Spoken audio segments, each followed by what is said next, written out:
Welcome to the Fly Culture Podcast, bringing you interviews, reviews, and fishing tips. Here's your host, Pete Tigus. Welcome back to the Fly Culture Podcast, everyone. We've had some weather down here in Devon. I guess you're probably the same. With that, unfortunately, come some of the issues that we've been talking about. I saw that there was a pollution incident on the Somerset Frome, pollution put into the river there.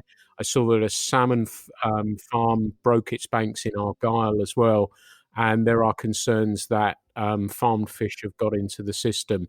Since, again, the Fergal Sharkey podcast, that I've continued on social media to continue pushing these sorts of issues, retweeting where I can, trying to engage James Bevan of the Environment Agency, to no avail so far. But I'm just going to keep pushing these things and continue to. I had a really interesting conversation with Martin Smith this morning, and I'm really taking some time to try and learn some of these processes about sewage treatment works. And this morning I was learning a lot about storm drains and the damage they've been doing his home river. And my plan is to get him on the podcast very, very soon. It's a very, very interesting story about, again, one of these little silos that I've talked about of groups of people fighting what is going on and the damage and pollution that's being done to our rivers right now. So I'm just trying my best to highlight those to the listeners, and like I say, through social media. And if we can get more and more people doing these sorts of things and trying to engage the water companies, the Environment Agency, perhaps we may well be able to affect some sort of change. It's obviously, it's been going on for a while now. It's a long, hard battle ahead, but I think we've got to continue that. And the other thought in my mind as well is, as we come in towards the Christmas period, salmon.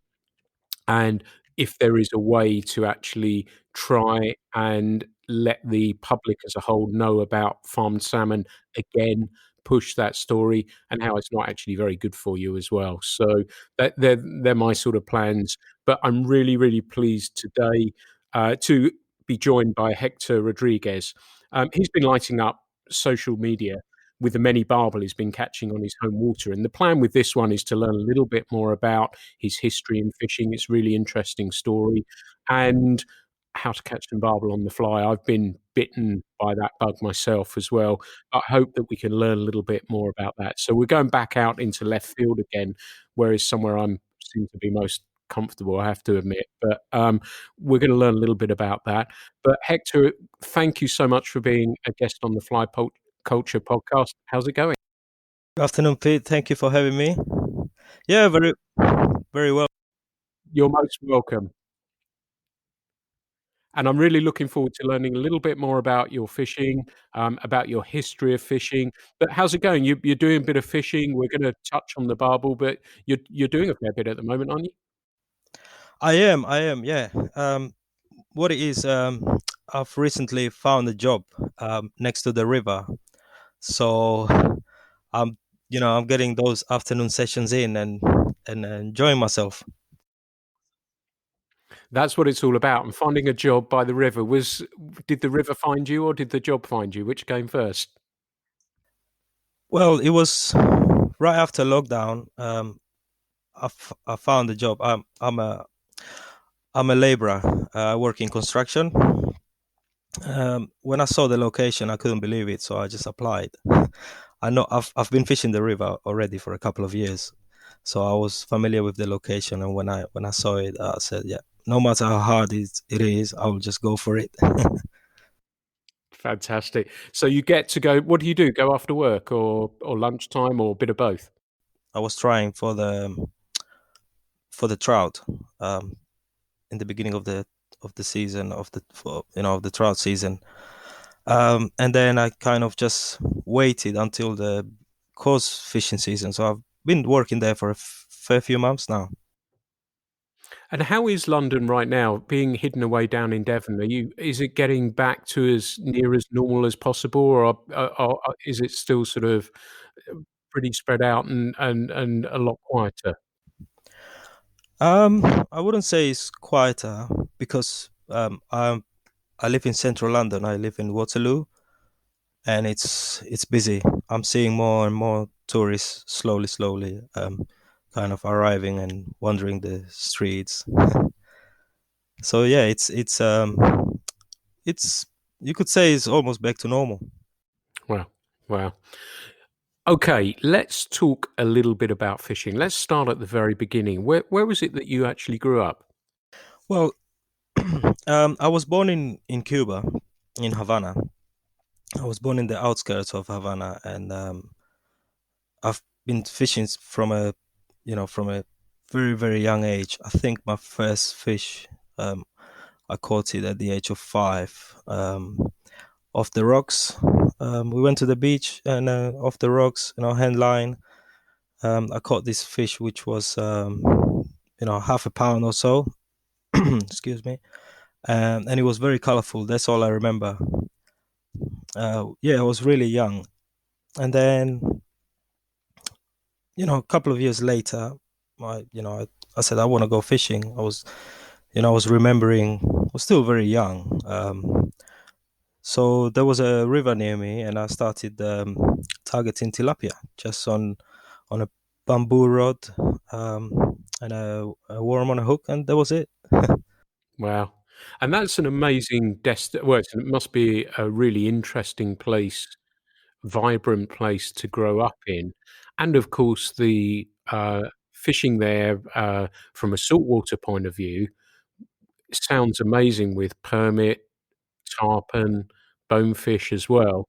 And then you said you found a river with tilapia in, and w w what sort of streams are they? Are they mountain streams? It's hard to remember because I moved out of Cuba at the age of 9.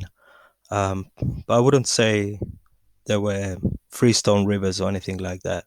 At times they ran clear, but just basically along the fields, it was murky most of the time. But that was a great starting point. And then did your journey come from Cuba to the UK, or did it go via anywhere else? Yes, I did. My father is from the Czech Republic. Um, he met my mother when she worked out there at a young age. Um, Back when all these Eastern European countries were communist, and so they used to send workers from Cuba to the Soviet Union and stuff, and that's how my mom met my dad. So we went at the age of 9. We went to the Czech Republic for a while. Me and my mom migrated to the Czech Republic, and we lived there for 3 years. Now, let's get back into the fishing. Sorry, I keep going off topic. So, in the Czech Republic was really when I was introduced, shall we say, um, at the age of 9, introduced to fishing. I had already done it a little bit in Cuba, but I didn't have, in Cuba we didn't have the resources. Like I didn't fish with a fixed pull reel or a proper proper rod with with rings on it. So it was in Czech really that I started to fish. Again, where I lived, where we moved into, there was a river nearby. There's always a river somewhere, um, and and I started there. So I was fishing for coarse fish, using bait, sometimes leisuring, float fishing. So yeah, and then 3 years later, we moved into London again. We migrated into London because my mom had a friend. London is such a popular destination. Um, so we came here, and you know, always looking for water. We moved into North London, place called Walthamstow, and yeah, when I looked on the map, it wasn't hard. I could see some reservoirs, the River Lee, um, a few other bits and pieces. So yeah, I found out about the fishery, Walthamstow fishery, and that's where I went first. But I wasn't fly fishing until probably a year of going. Um, two Walthamstow reservoirs. I kind of struggled because I didn't know about at the time. I was still young. I didn't know about how the carp fishing. I was going to a carp fishing lake, float fishing and stuff. So I wasn't really catching these lakes. They have big carp. The small coarse fish population wasn't great. And then I could see these guys, walking past me with fish, and walking home with fish, and I didn't understand it. I knew there was more lakes, but I didn't know what was in there. So I asked them, and oh yeah, I was fishing for rainbow trout. I said, oh really? And can I fish with bait? They said, no, no, no, it's fly only. So it was in 2006, if I remember correctly, that I bought my first fly rod from Farlow's, and I remember it was on sale, and I bought this 8 foot 4 weight. Now check this out, 8 foot 4 weight, because it happened to be on sale.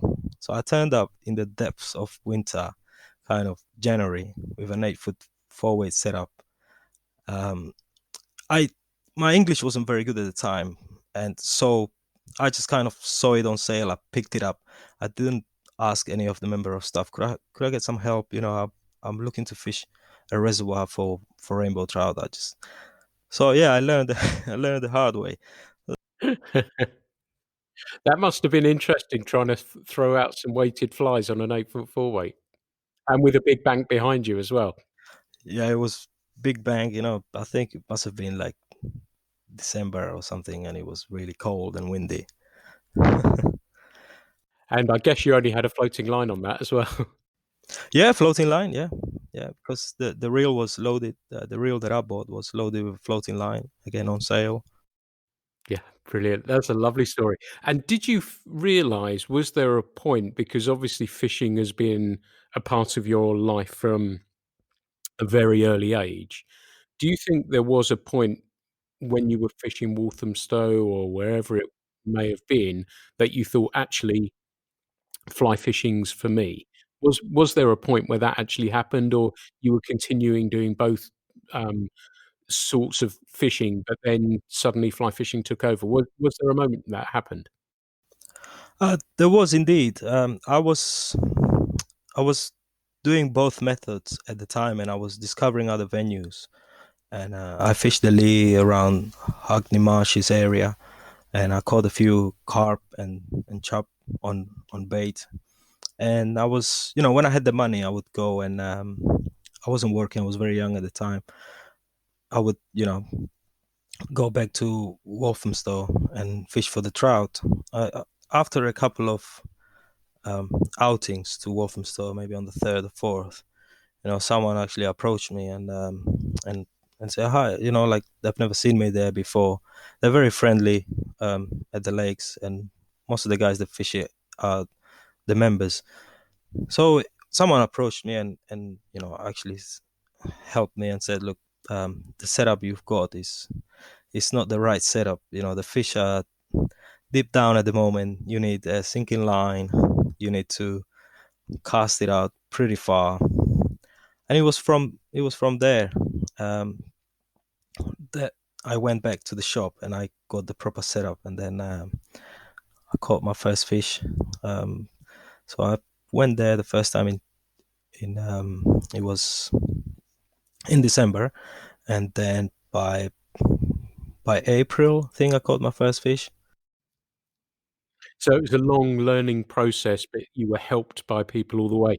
Did you manage to catch a fish on your? I guess you didn't with your new kit. I was going to ask you if you caught a fish on your 8 foot 4 weight, because that would have been a really cool story. I don't can't remember what did I do with it. Um, And so were you finding that you were fishing there a lot as a result of that when you sort of the line had gone tight for the first time there?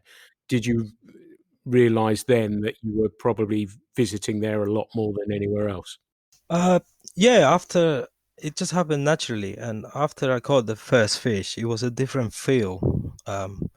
to all the previous fish I had been catching on a fixed pull reel.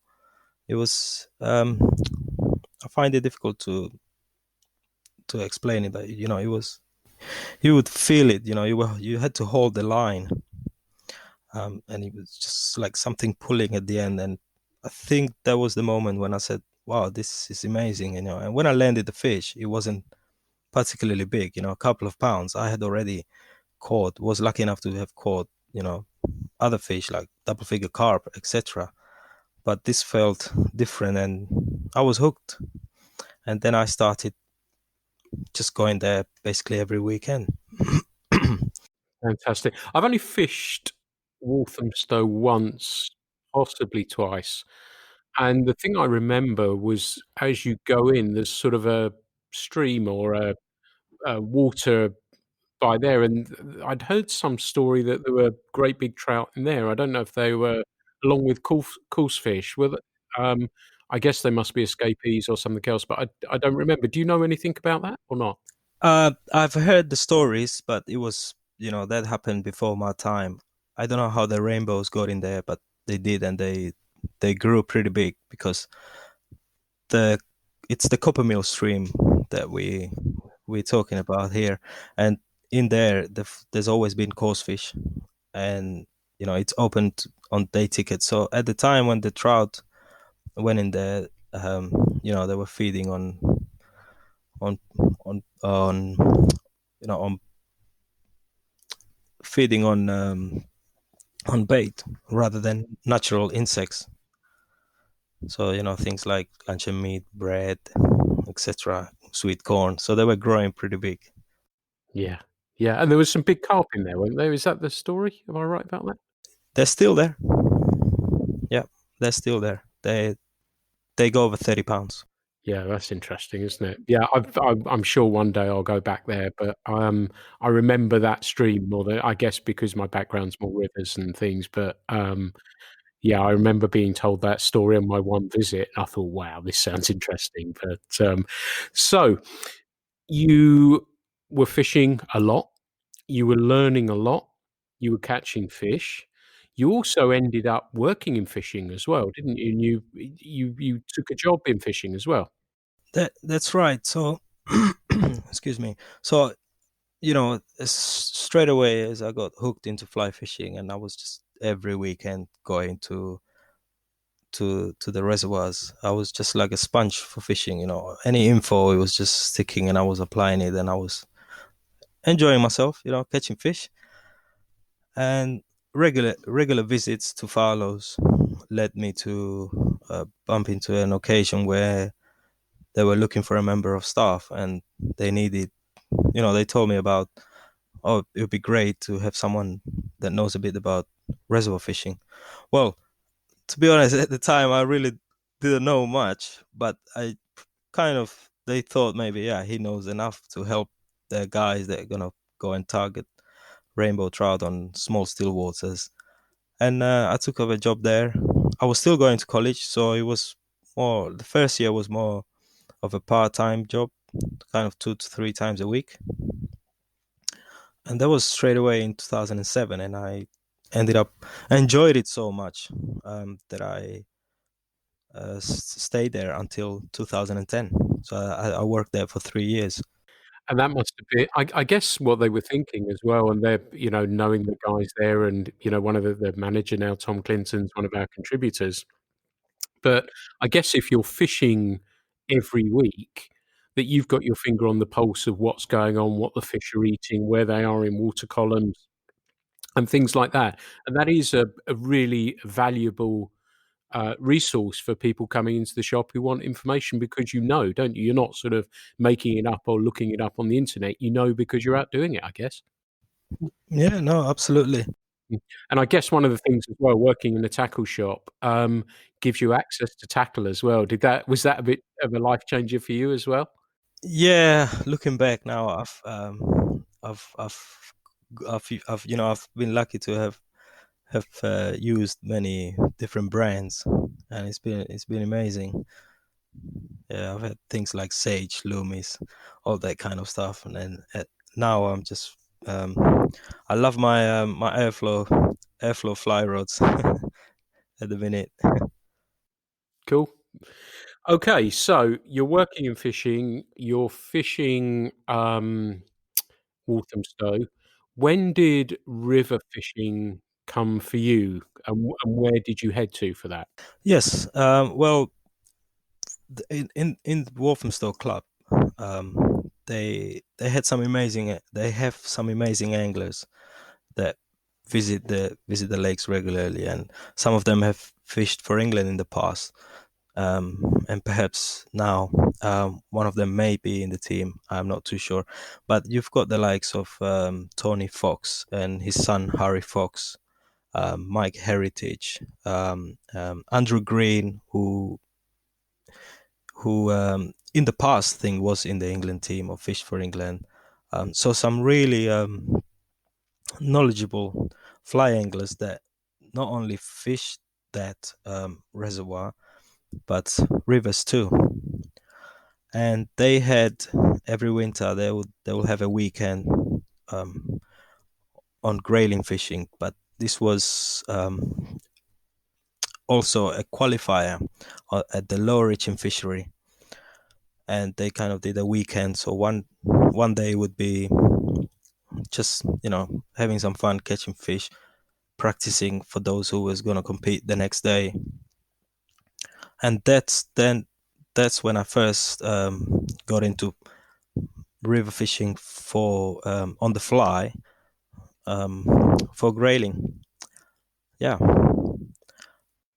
And did you enjoy that? Was that a defining moment for you from going from still water to moving water? Was there a Did you find, actually, I kind of prefer this, or were you still doing both? I was still doing both, but I always got more inclined. Always had, my love for river fishing was always there, um, and now more than ever.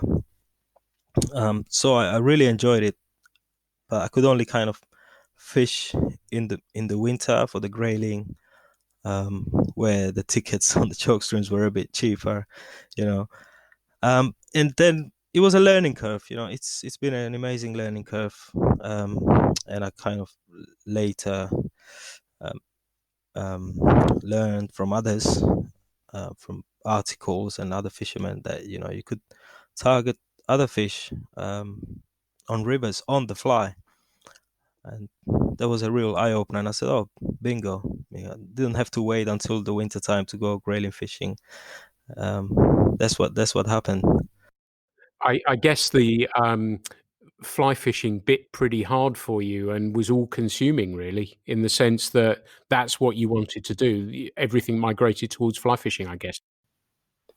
Yeah, no, absolutely. I just fell in love with the sport, and um, what happened was, if I may, when I worked at Farlow's, I only knew rainbow trout on the fly. I didn't know of all these other species. So you had customers that had been fly fishing for other species, and could you say that again? Marcia on the fly. Oh wow, all these exotic species, and then pike. I had already done a bit of pike fishing, lure fishing for pike, and they said, "Hey, you can catch them on the fly too." And that was the real eye opener for me. I still enjoyed my reservoir fishing, but I wanted to target all the fish I was targeting with bait with the fly, and it was all along it was possible. I was just learning about it. And so where was it you were migrating to do your fishing, more so? Because you said the chalk streams were a little bit more expensive during the trout season. Did you find a venue that ticked all those boxes for you? Was there somewhere that you could head to that was easy to get to and had all the species that you wanted? Yeah, well, I was introduced to the Wandle in 2007 by a friend that fished Walthamstow regularly, because we had this conversation. I thought, where can I go nearby and perhaps catch a roach or a chub on the fly? And he introduced me to the Wandle.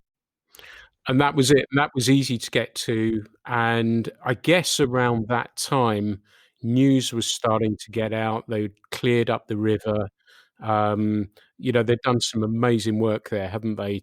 And the fish suddenly started. I guess they were probably quietly in places always there, but the fish started to appear in greater numbers, and it opened up as a venue for people to go fish, I guess. Yeah, no, 100%. 100%. The fish, the guys did an amazing job on the Wandle. Instead of restoring it, and they stocked some wild trout, and they didn't take long to grow to a specimen size. So yeah. So were you sort of fishing that your once a week at Walthamstow? Did it become once a week and probably more, I'm guessing, on the Wandle once you'd discovered that and fished it? I must say that I took it for granted after the first couple of trips there, and I've ventured out into other rivers, and it wasn't really until like almost 9 years later that I started fishing it more regularly. So it was I in that time, in that space of time, I fished other rivers. Right. And for somebody who doesn't know it, I know the Wandle, I think it was declared an open sewer at one stage, runs through central London. As a river, how would you describe it to somebody like myself who's never fished it, never been there, in terms of width? Are there runs and pools? How would you describe it to somebody? It's every swim is different, every run is different. Um, Bit of a difficult one. And you can find all sorts. Some parts are deep and slow, some parts are shallow and gravelly. Um, some parts, you'd be standing in the river and you look around and you would really think that you're on a southern chalk stream. It changes a lot. Some areas are a bit more polluted. You find things in the riverbed, and some areas are cleaner. And do you think as a well, I'm trying to figure out that, it's about as an urban a stream as you can actually get, but I'm not imagining tree-lined runs and things like that. Are there trees overhanging the pools? Is the river very wide? How wide's the river? There are parts are that are probably 20 foot wide. Yeah, there's parts that are fairly wide. You have, like you described, you have those tree lined areas. It's just it has everything. Everything is in there, but it is an urban river. You only find small pockets or a couple of 100 yards of where it does really look like you're in the countryside, or where it looks natural. And is it to fish, is there a long section? How long are you fishing? Is it like a mile? Is it 2 mile? How long is actually fishable? Fishable, what, on the fly? Yeah. Uh, I think pretty much for the whole course of it. And how long do you think that is? If the Wandle, it's over 10 miles long. Oh, wow. So that's a serious amount of water, isn't it? Yeah, I believe so. Yeah. And do you see? Because I know obviously Tom we mentioned, I know Damon Valentine who fished there as well. I know he's just recently moved, but, do you see many anglers on there, as a result of it being in pretty much in central London? Absolutely. No, thank you for mentioning that. Yeah, no, it is. I must say, it is a very, very um, busy river, because it's in South London, and London has a very big population. It is very busy, yes, indeed. You'll always see someone fishing, mainly the coast fishermen, but yeah, only in recent years that that um, the trout fishing um, has been kind of, how can I say this, put on the map. then I have started to see, like myself, I was one of them, to turn up and try for the trout. Then only in recent years we're having more fly fishermen fishing there, which is great to see. Yeah. Yeah, cool. And I guess with 10 miles, at least there's enough room for everybody, and so I guess everyone can get along as well, which is cool given, like we said, the proximity or running through central London and probably the amount of anglers as well. So that's cool to hear. Um, so when you first fish it, was it trout that you were primarily looking for, or did you fish it straight off looking for other more left side species? A bit of both, but it was predominantly the trout. It was predominantly the trout. A couple of my friends had been catching a few, and I said, "Oh, let me go and have a go. It's not that far." But at that time, I was traveling to Hampshire, and I was fishing the chalk streams. I was really into my grayling fishing at the time. This is like 4 years ago. Only been fishing the Wandle, properly, like made into my home water in the last kind of 4 years. Yeah, cool, cool. It's lovely when you mention that word home water.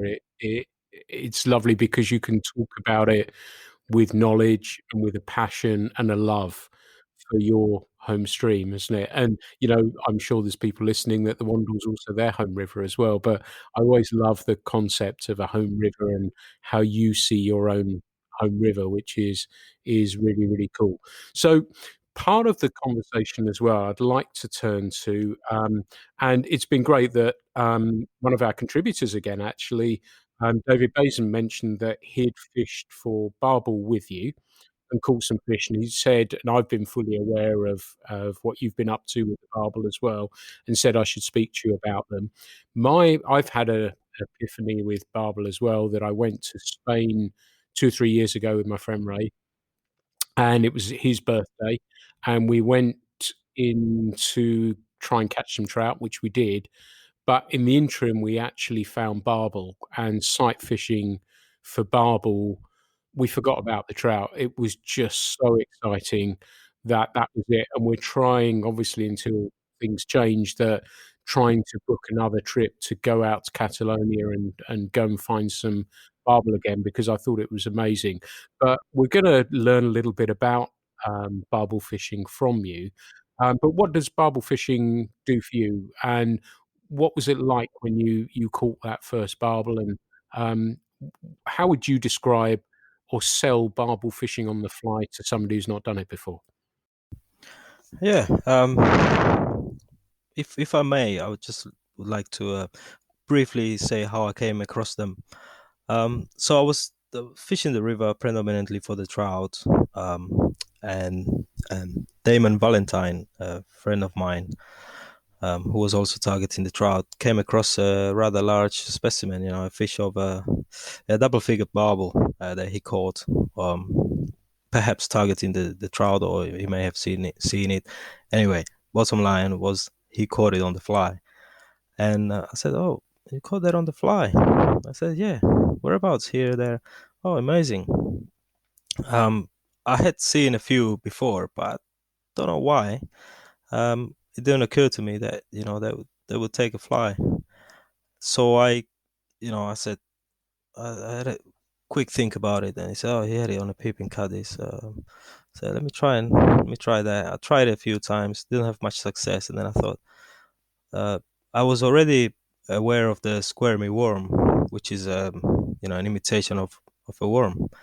I had seen it you know, in a few of my grayling trips, and I knew how devastating the fly was. And I thought to myself, that has to work. Which fish doesn't eat a worm?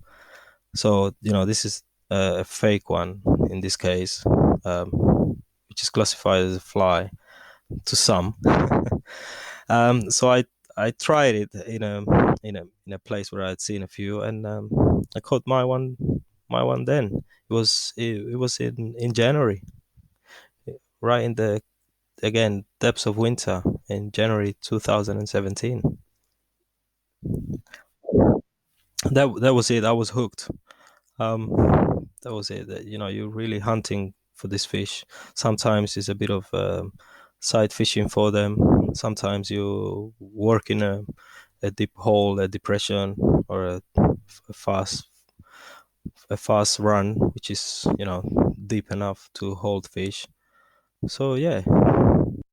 And are you, because you mentioned Damon's one, that was obviously sight fished. Are you working the water for them, or are you sight fishing for them where you can? A bit of both. Bit of both. Where I can see them and and cast to them, uh, and a bit of luck, see them take the fly. That is really accelerating. Really does get the heart going. And you mentioned the squirmy worm, and we'd probably associate that with more so grayling colours, the pinks, the reds, whatever it may be. I know there's a large variety of different colours for them, down to black as well. I know they're used as well. But was there a particular colour of squirmy? Was it one of those brighter coloured ones, or was it more natural looking? It was just the basic one, the basic red, the basic colored red. I have had a few fish on the natural, kind of the tan color square. Um, Only a couple of fish. I like the red one. It's the most successful one. Yeah. Yeah. And how do you find them as a fish to stalk or fish for? Are they more spooky than trout, less spooky? Can you get close to them? How are you trying to approach them and not spook them? They all seem to be different at times. They all, sometimes you can get really close to them, but sometimes they just, if I may use the word, they just bugger off. um, I find grayling are the same. Sometimes they will spook off, and sometimes they will stay right next to your feet. It's happened on even on the chalk streams where they are.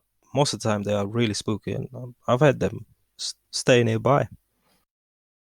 Yeah. Yeah, you've seen that with graining, don't you? Where you flip to fly through, they've not taken it, you go through again with it, and they just part but don't move, don't they? They'll just let the fly go through, and you've got to change or do whatever you've got to do to catch them. But they'll sometimes sit there, and my experience is extremely limited. But I found the interesting thing for me on the streams in Spain, big rivers. Um, but they were tight into the bank. I couldn't believe it when I remember seeing the first one, and at first I couldn't figure out what it was, and then, of course, it suddenly became clear. But I was fishing for them in 8, 9 inches of water, and I could see them clearly, and the interesting thing for me was to try and figure out how to cover them and get my fly down because of how the fish looks, similar to grayling. It's clearly something that, as you say, wants something along the bottom there. But I wanted to pitch my flies so that I could get it to them, yet so they didn't get hung up in the bottom because they were in such shallow water.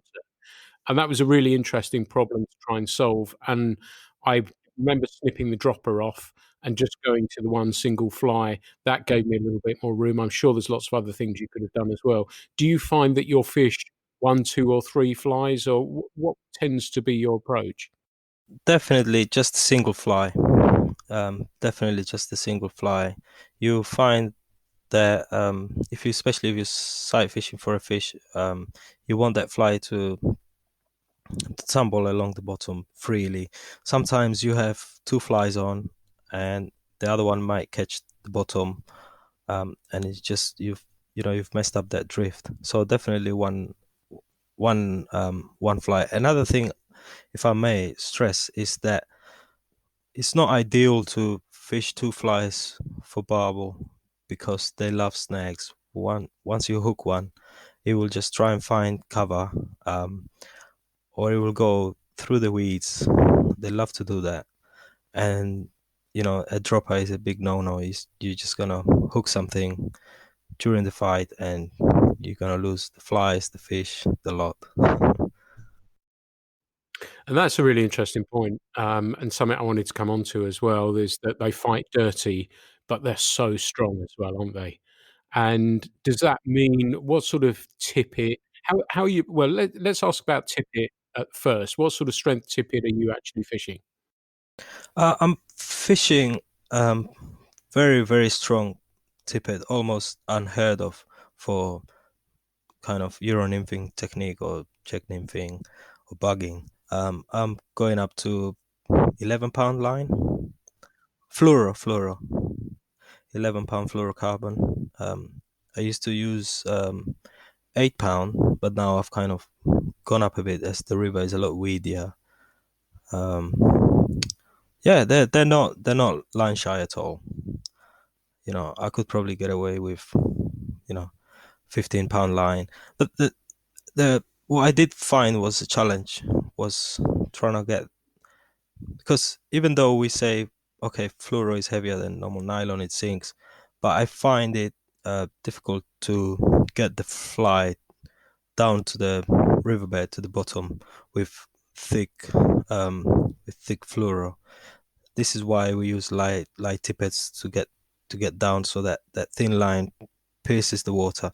So it's been a bit of a learning curve using this heavy stuff, and yeah, I'm still learning. It's getting the job done, but yeah, overall the barbel aren't line shy at all.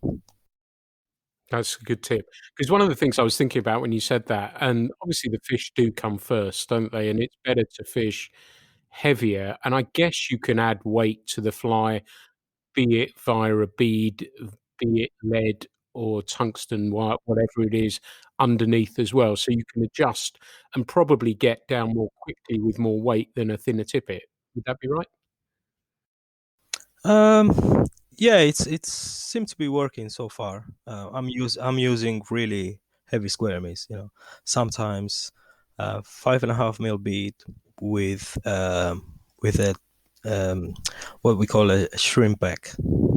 That's all on a size 12 or 14 hook. That's a lot of heavy metal. Yeah, that's what interestingly, that's what we would do again in Spain. I'm only coming back to that because it's my only experience, but we were finding we had to put the heaviest flies on we could find, and the heaviest tippet, the barbel we were catching weren't big. So I think we had 6 or 7 pound, that's all we had, but I had a Euro nymph rod, which was just fabulous for playing the fish as well. It was just outstanding. Can I ask you, Pete, what sort of flies were you using for them? Funnily enough, you said the flashback because I didn't use squirmies, I don't think. I'm sure I probably would have tried them. I tried shrimp patterns. There's a really thin epoxy shrimp pattern that sinks through the water really, really quickly. And that was one of the first ones I thought to try. And actually, the first fish I did catch on one of those, it was a green one. I can't remember what the name of the flies are, but they've got sort of a high back on them, and they're epoxied, and they slide through the water really, really quickly. A really, really good fly. I used a flashback nymph. It was a black one. That worked really well, and I was just mixing because I was sort of learning. I had no idea I was gonna be targeting these fish, so I was trying to learn as I went along. I found, I had to throw a longer cast as well by my Euro nymphing standards anyway, quite long, 30 plus feet, because the fish were in such shallow water as well, and otherwise they were out, so I had to throw 30 plus feet. It was probably some of the longer ones that I've made, which was really, really interesting, keeping the line under control and everything else. Um, and then I would watch the indicator. I was because I suspect you're nymphing for these as well. I was watching that indicator, but I was doing my best where it was possible to watch that slight movement of the fish as well. And is that a combination of things that you're actually looking for? Is it the movement of the fish and the sign on the indicator, or is there anything primarily that you're actually looking for? Yeah, a bit of both. Like you've mentioned there, if I'm sight fishing for the fish and I can't see the fly, but I can see the fish, I'll try and see if it flashes in the zone in the area. Funny you mentioned the indicator. I use it, but I don't really pay much attention to it to see when a fish taking it. Most of my nymphing with the French leader, it seems to be I do it by feel. So I have my index finger, and it just acts like a trigger. I always feel that, you know, I just everything is by feel. I use the indicator mostly just to see how much um, how deep the area is before I can actually feel it bounce. Yeah, so definitely I look for the flash, or I just really feel it more than watching. But I would recommend someone that's fairly new to it to definitely keep an eye on the indicator, and watch for any movement. Sometimes it shoots forward or it stops. You should always strike then. Good tip. Good tip. And there are really, I know when you say that flash, and I was on the chalk stream with my friend Brett a couple of weeks ago, and I'd spotted a fish, and he was casting at it, and I was sort of standing on the bank watching, and this thing had been moving around all over the pool, and he made a cast, and the movement of the fish was minute. And I just shouted set. It was instinct more than anything else. It was a minute movement, and it was amazing to see him set and the fish do that first shake of the head, which was really, really thrilling. And I'm sure my listeners have known that I've mentioned that I've been a fishing guy for a long time, and I've quit doing that now. And I said to Brett afterwards when we'd netted the fish, I said, "Do you know what? I miss it being a guide for about 2 seconds then." Just for that moment when I'd seen it going and that happening was really, really thrilling. But, one of the things I wanted to ask you, and I think I know the answer to this as well, that the barbel in Spain were rising. And we tried covering them, we couldn't. I think it's terrestrials are the secret, which we had or very few of or none of at the time, and I only subsequently learnt that when I got home. I suspect they don't rise in the Wandle. Not at all, not at all. The only time I've seen them rise is it's been to bread, and not on the Wandle, just basically on on YouTube videos. Yeah, never seen such thing. they are both they are bottom feeders. Yeah, Yeah, that would be super cool.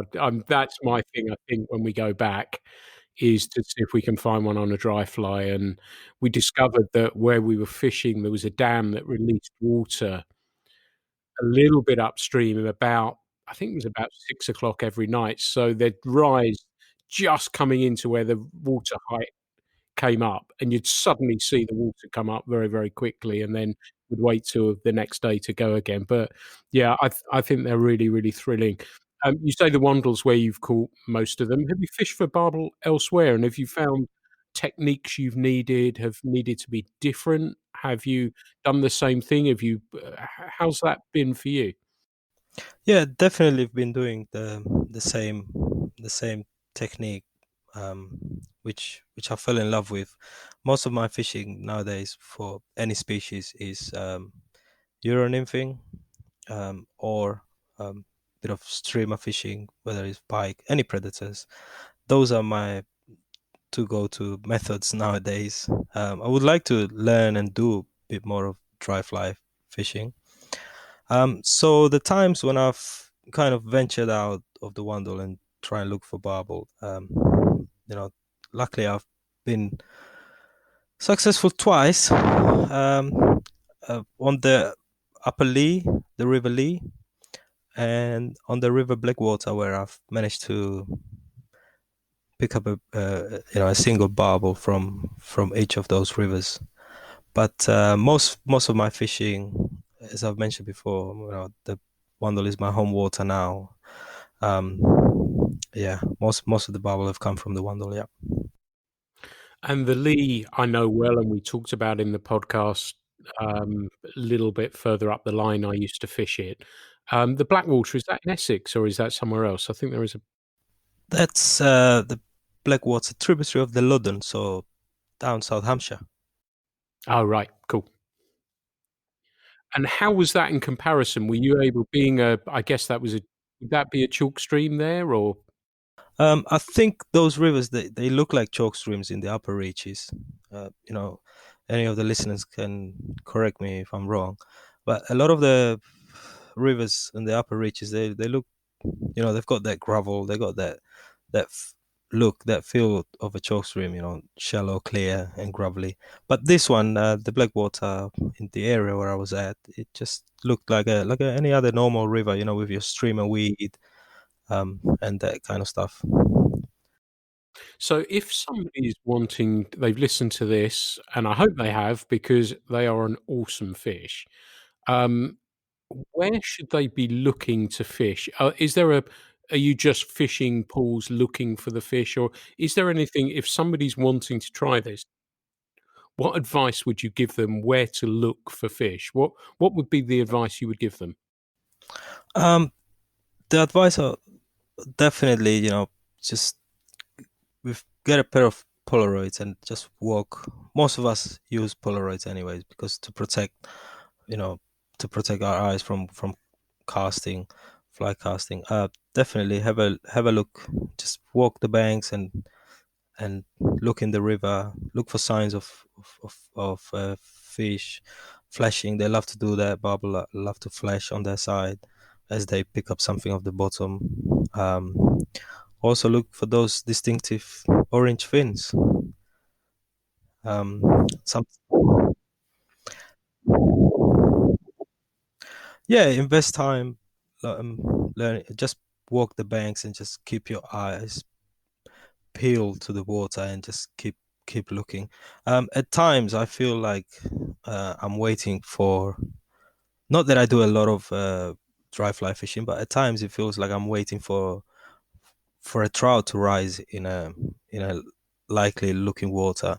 That looks like a trout could be rising there. So it's more like I'm looking into a certain pool which has a bit of cover, which has some bit of vegetation both inside the water and outside the water, and I just wait for something to come out into the gravel or for a tail to show.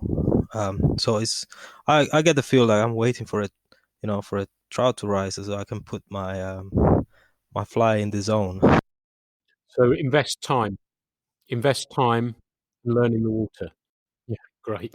So let's come on to flies. Give me 3 patterns you think somebody should think about, and then you obviously mentioned 5 mil plus of tungsten. Is that your standard sort of weight to ensure that you get that fly down right into the feeding area of the fish? Not not all the not, not all the times. You can fish lighter.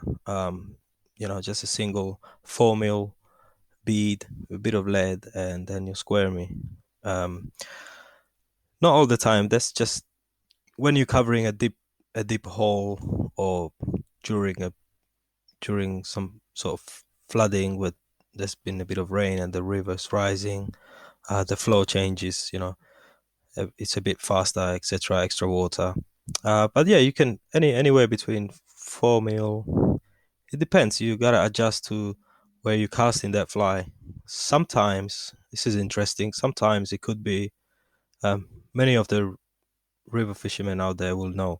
Sometimes the water could only be a foot deep, but the strength of the current is unreal, and you really gotta go heavy, so it bounces on the bottom. If you're targeting something like a grayling, you know. Yeah. So squirm is a pattern to use. How about give me 2 other patterns that you use when you're chasing barbel that people might wanna consider? You definitely want to consider a peeping caddis, a big caddis pattern.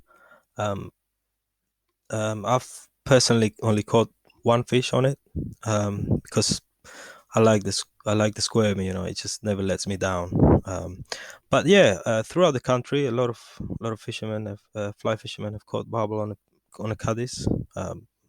You know, that's just tells me and that it works. Another pattern could well be kind of a scruffy hair's, you know, perhaps tied on a jig hook. You don't want to tie it on a scud hook. I think you may hook the bottom. Jig hooks definitely, so you can bounce that fly along the bottom. One of the things I was thinking about while we've been talking, and again, I was running my mind back to Spain when I was fishing as well. Bead color. Do you find, because obviously if I'm tying heavy bugs, it's more likely to be for grayling, and I'm going to mix the bead colors up. It might be orange, red, pink, white, silver, black. Have you noticed anything about bead color? Is there a no-no for bead colors, or have you found anything? Do they like brighter ones, or do they prefer more drab?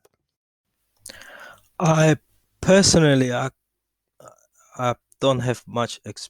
I couldn't tell you, Pete.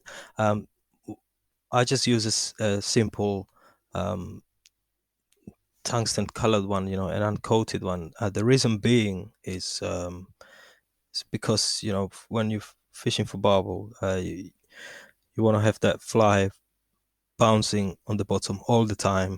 When you're fishing for grayling, it's not necessary. You will use tungsten bead flies, but they don't have to hit the deck at all times. With barbel, they do have to hit the deck all the time as their bottom feeders. And I found that if you mix it up with bead colors, that coating is gonna come off. So I just stick to just plain tungsten. But I don't see why it wouldn't work though. I'm sure maybe during a flood, high vis, high, an orange, bright orange, sorry, will work. Things like that. Yeah. That's interesting. And um, what I was thinking about as well, what you were saying there about, they like the flies hard on the bottom there. Again, I'm trying to get out when I'm thinking about doing this, get out of my grayling mindset.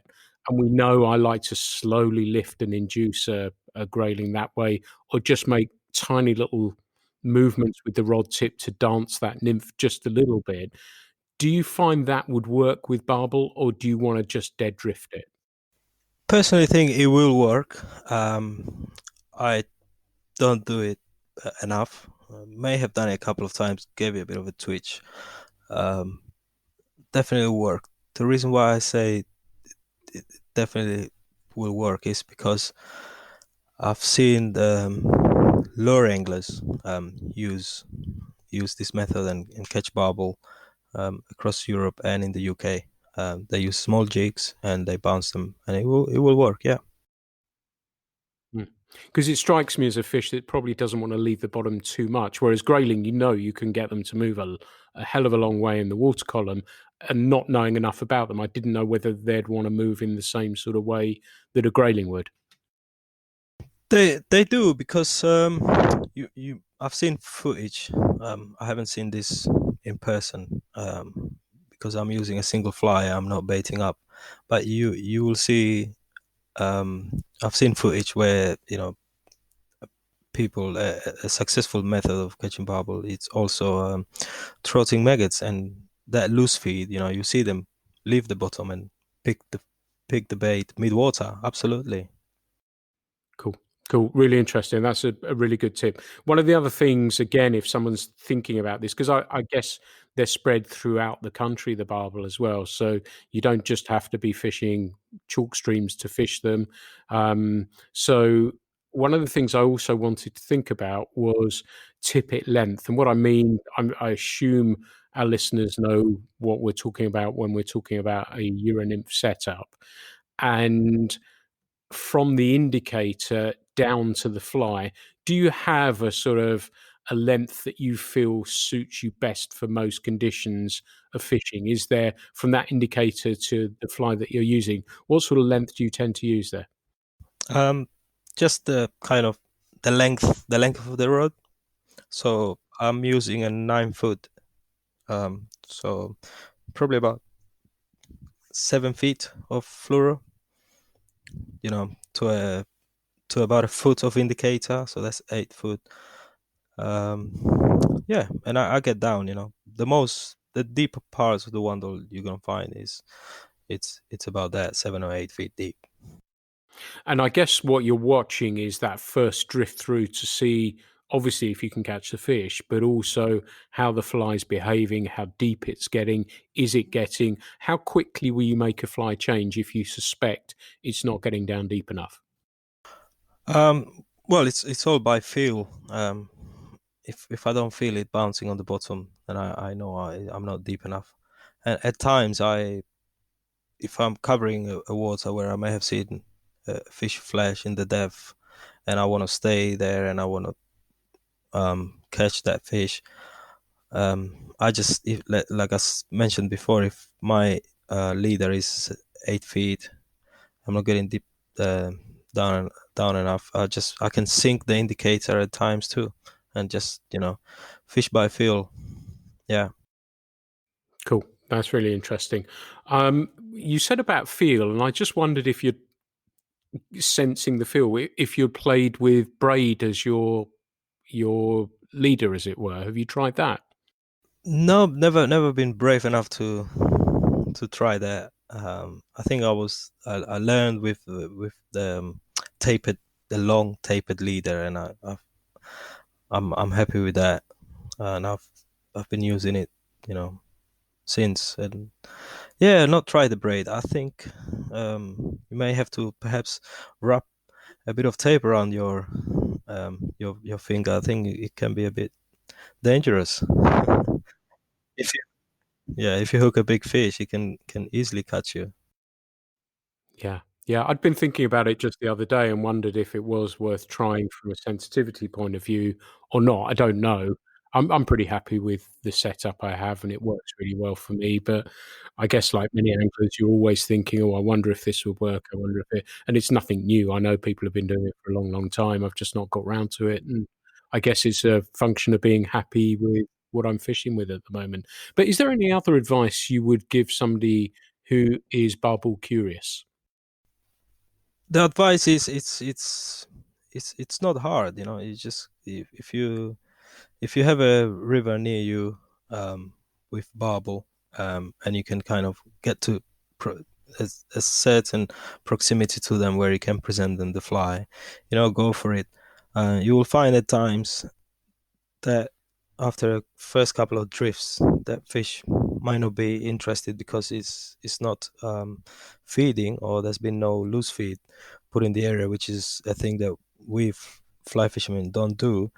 You it will become a challenge because it's the barbel. If it's not like the trout or the grayling, which is always ready to pounce for some reason for any bugs that's coming coming past in past them in the current.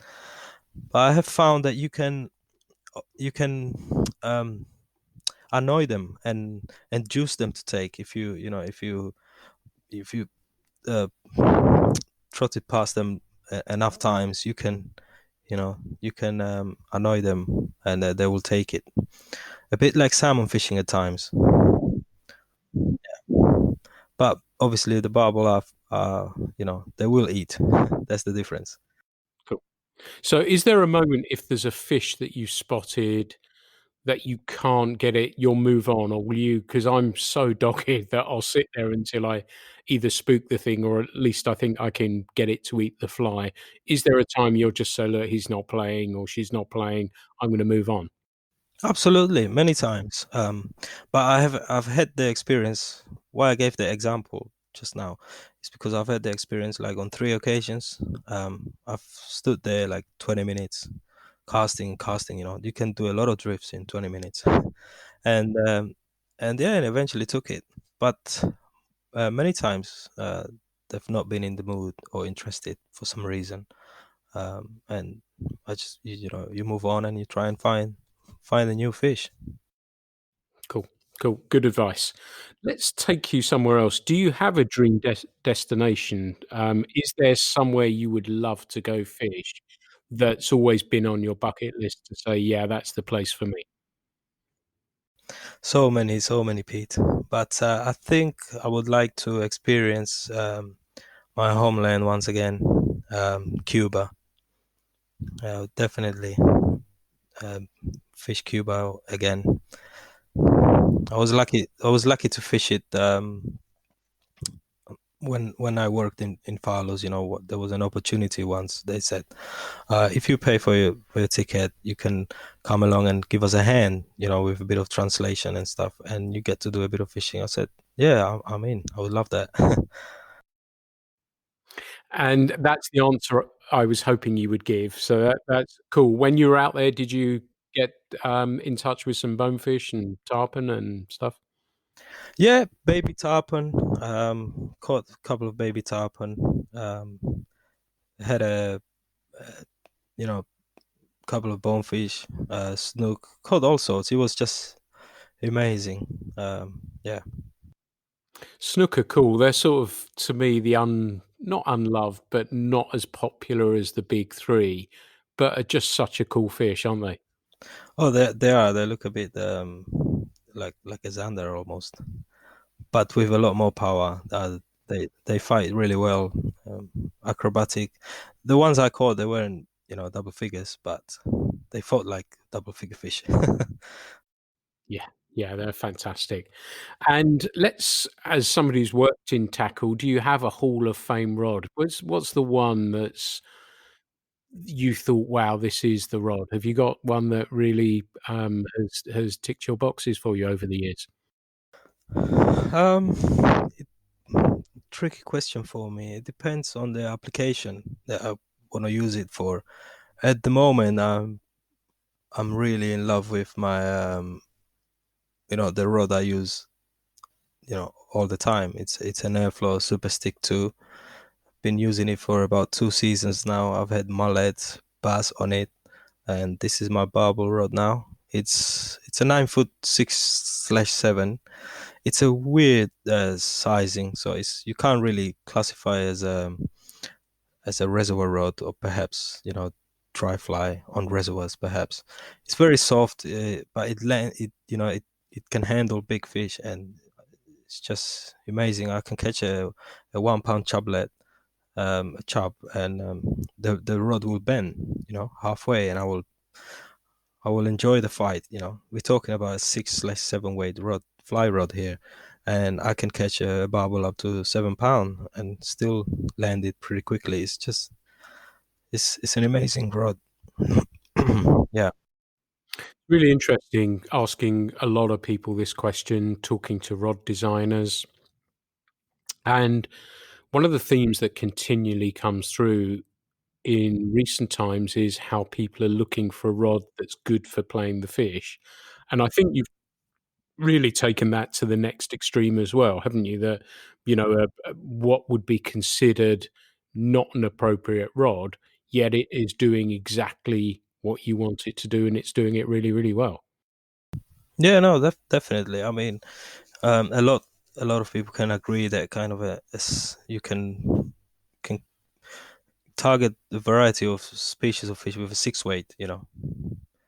Just from trout to um, small. We're not gonna say big carp, but from trout to carp, um, you can use a 6 weight. Yeah.